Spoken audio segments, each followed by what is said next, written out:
In today's video, we will talk about the slope of a line. And medyo mahaba yung video natin because we will talk about the concept and the different types of slope of a line and as well as the ways on how to get or calculate the slope of a line. So without further ado, let's do this topic. So basically guys, slope of a line is defined as the steepness of the line or yung inclination ng line. Yung iba naman, they are referring the slope of a line as the change in the values of y over the change in the values of x in a Cartesian plane of a line. So we have here the formula of the slope of a line, slope, and this letter m denotes or represents the word slope, and that is equal to the rise over run. This rise is classified as the change in the y values or in the y-axis, while your run refers to the change in the x-axis. So let me demonstrate to you where is the rise here. So as you can see, we have here a straight line and we have two different points. Now for us to calculate for the slope of a line or to count for the steepness of the line, we only need 2 points from a straight line.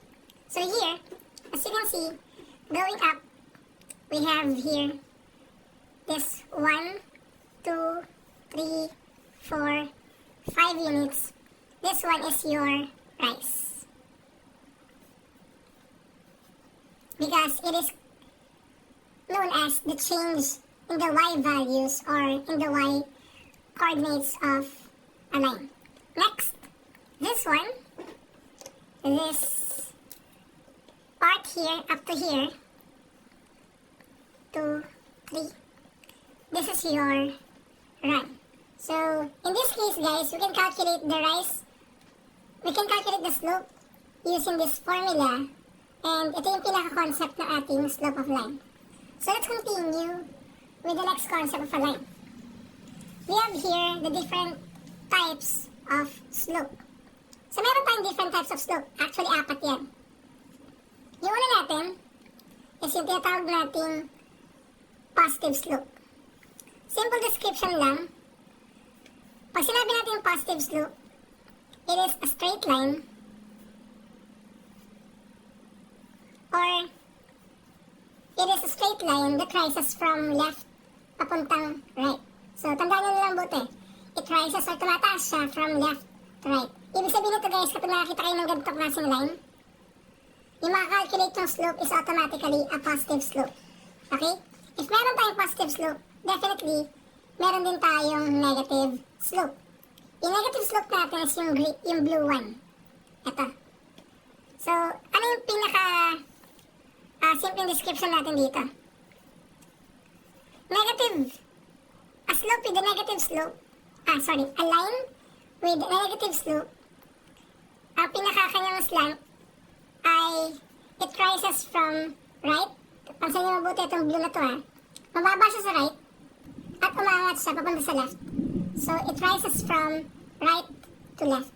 So automatic kapag nakakita kayo ng ganyang klase ng slope, ang magiging value ng slope nyo is a negative slope. Now, ito naman tayo sa green one. This green one is kapag nag-calculate kayo ng slope ng ganitong klaseng line, ang makukuha nyo ay 0 slope. So, simple description lang. You can get a 0 slope if your line is parallel to the x-axis. Okay, this is your x-axis. If your line is parallel to your x-axis, automatic, ang makuha mo or makakalculate mong value ng slope is 0. So, what about this one? Dito naman, meron din tayong undefined slope. So, simple description lang. When you encounter this kind of line, definitely, when you calculate the slope, automatic undefined. So, wala siyang value. Ang nangyayari kasi dyan, kapag nag-calculate kayo, yung run kasi nito is equal to 0. So, ang nangyayari dito, the denominator is 0. So, Again, these are different types of slope. We have the positive slope, the negative slope, zero slope, and undefined slope. Ihabol ko lang, simple description for the undefined slope. Yung line is parallel to your y-axis. Yan yung ating undefined slope. So I hope na makuha niyo agad to para maging sure kayo sa magiging sagot niyo when you are trying to calculate for the slope. So let's continue with the next part. The next part naman natin is that we will now calculate for the slope of a line. Ito the first one is given yung graph. Okay, kapag given yung graph. And then later on, we will continue if given naman yung mismong equation and 2 points. So let's start here. Now, if you have this kind of given and then you're asked to determine the value of slope, pwede mong gamitin dito yung ito. M is equal to rise over run. So sir, paano ginagamit yan? Ito lang. You need 2 points or you need 2 distinct points sa isang graph. Let's say for example here in number 1. In number 1, we have this line. Pero check muna natin kanina meron tayong types of slope.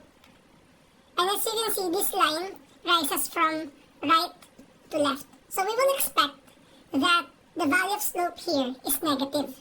So check natin kung tamang yung type ng slope natin. Okay. So for number 1, here's our calculation. From this point, we will go up hanggang sa matapatan natin yung point na to. As you can see, that is 1 unit. That is your rise. So we have 1. Now, for the run, ito siya. If your run, ang direction ng run mo is from right papuntang left, magiging negative yung value ng run. So let's count. I have to use the other ink. Okay? Ang run natin mula sa point na to, 1, 2, and 3. So as you can see, we have 3 units. Pero, since ang ating direction is from right to left, that is negative 3. And to simplify this, 1 over negative 3, your slope is negative 1 over 3. Dapat ganito yan. Yan. As you can see, based pa lang sa ating types of slope, we already identified that the value of our slope is negative.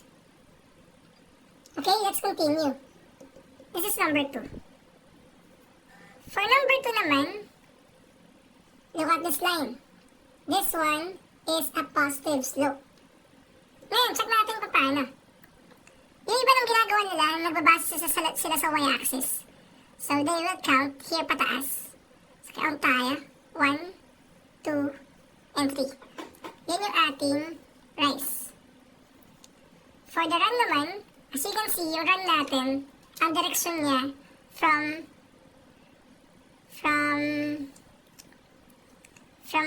left to right. Kasi mula tayo dito, papunta tayo sa point na to. So, we have to count 1 unit. So, as you can see, yung ating run is positive 1. Now, to simplify that, m is equal to 3 over 1, which is equal to 3. And this is the value of slope. And definitely, this is positive slope. Let's continue with item number 3. For number 3, your m, kunin natin. Rise muna tayo From this point, 1, 2, 3, 4, 5, and 6. 1, 2, 3, 4, 5, and 6. Meron tayong 6 as the value of rise over. Sa run naman natin, from right to left, negative yan guys. 1 and 2. So we have negative 2. So lagyan natin dito para mas matandaan niya. Negative 2 and 6. Dito naman ay 1 and negative 3. Dito is 3 and 1. Check natin. M is equal to 6 over negative 2. That is definitely negative 3. So, pasok pa rin siya sa negative slope, guys. Let's continue with the last one, and this is number 4.